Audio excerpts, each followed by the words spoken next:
Kan tadi kan kalau cepat diumumkan tentu orang lebih tahu isi pikirannya apa yang mau dicapai ada gitu ya. Memang ini sedikit berbeda dengan PDI Perjuangan.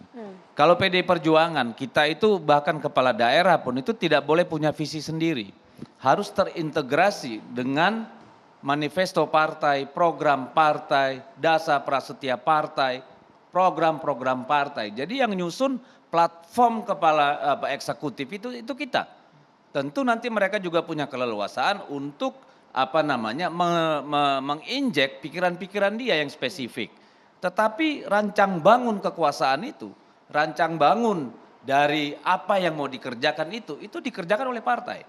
Dulu Pak Jokowi kita membentuk satu tim 11 ya Bang ya, kalau nggak salah ya, yang terdiri dari berbagai pakar-pakar dari berbagai perguruan tinggi, yang kemudian kita ajak diskusi dengan tokoh masyarakat di seluruh Indonesia.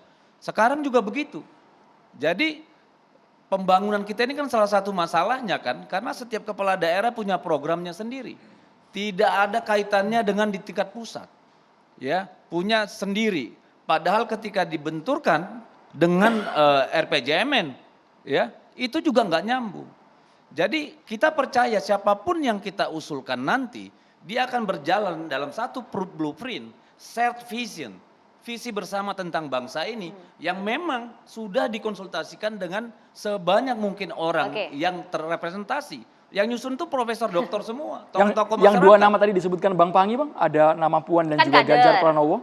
Kalau di kita siapapun yang ditunjuk pasti akan menjalankan mesin yang sama. Kalau memang sudah pasti kader, namanya sudah ada, kenapa kemudian tidak dideklarasikan Bang? Tapi dipercayakan sama Bu Mega kan gini, percayakan ke sama saya tidak akan menjerumuskan kader saya ke sumur. Arti ke sumur itu artinya kan kader terbaik. Percaya diri berarti PDIP untuk mengatakan. Kita kan ingin menang juga, karena tidak ada gunanya rancang bangun ini kita buat kalau kita kalah.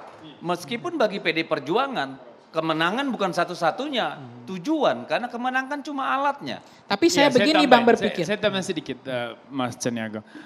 Saya kira omongan Ibu Mega itu kan pertama itu memang sesuai dengan anggaran dasar rumah tangga partai. Bahwa ketua umum punya hak prerogatif untuk menentukan siapa yang akan dicalonkan. Nah terus kemudian yang kedua, bahwa proses politik itu kan rational choice teori yang berlaku kan. Teori pilihan rasional. Bahwa ketika kita punya niat baik, kita punya komitmen moral, itu hanya berguna ketika bisa diwujudkan dalam tindakan yang konkret, dalam praksis. Ya kan? Artinya penciptaan perubahan. Maka menang itu adalah sebuah syarat yang mutlak juga. Jadi kalau misalnya manajemen politik ini hanya untuk menjaga disiplin partai, nggak mungkin juga. Pasti tujuannya juga untuk menjaga kemenangan itu yang sudah diraih. Kenapa? Karena dengan menang dia bisa membangun perubahan untuk negara ini. Ya, saya kira itu. Saya kira sebagai penutup dari saya. Belum Bang, belum. Masih panjang kita Bang. Jangan ditutup dulu Bang, belum masih panjang kita Bang. Bang Panda belum bersuara. Tambahan dari saya bahwa hari ini boleh dikatakan baru satu partai politik yang sudah punya nama. Artinya ini menjadi satu role model bahwa insya Allah nanti bersama-sama dengan beliau juga ini kan. Ini menjadi role model untuk supaya kemudian kita bisa lebih mengetahui, memahami apa keinginan masyarakat terhadap orang yang kita bawa ini. Dengan konsisten kita menegakkan komitmen kita, memperkenalkan agar dapat feedback, ini bisa menjadi role model.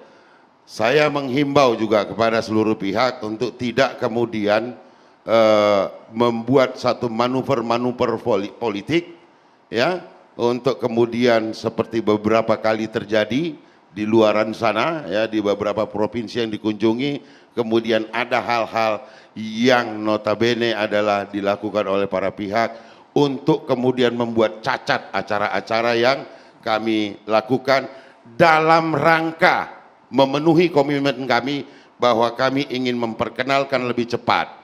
Ya, itu lebih baik kami lakukan. Dan harapannya adalah kami menghormati Bung Dedi dan PDI Perjuangan, Bang Panda, bahwa PDIP punya standar sendiri yang kami juga sangat hormati, tetapi kami pun memiliki standar yang juga harus Sama-sama kita hormati ini. Mungkin nanti di sebelah yang lain ada standar yang lain akan diterapkan bagaimana kemudian mencari pemimpin di negeri ini. Namun hari ini kami berkeyakinan bahwa Anies Baswedan adalah calon terbaik yang akan kami hadirkan kepada masyarakat. Saya kira itu. Sudah bulat tekadnya ya kalau dari Nasdem ya. Jadi kalau kita perdebatkan, kalau Andro kemudian memperdebatkan lagi apa kata Ibu Mega, apa kata Siano, ini kita nggak akan ketemu gitu. Kalau kata Bang Panda beda mazhab ya kan, nanti kita juga akan mazhabnya dengar. berbeda, tapi maksud dan tujuannya sama. Sama-sama ingin membangun bangsa ini, membawa bangsa ini lebih baik. Yang terakhir ini mengagetkan saya. Yang mana itu? Yang terakhir ini, kenapa mesti tanya Demokrat? Masih belum yakin dulu. Nah itu dia, kita jawab nanti Itu saat satu. lagi pemirsa tetap Itu bersama satu. kami. Demokrat mau bersuara Bang, ditahan dulu Bapak, kita harus jeda dulu hanya di catatan demokrasi pemirsa.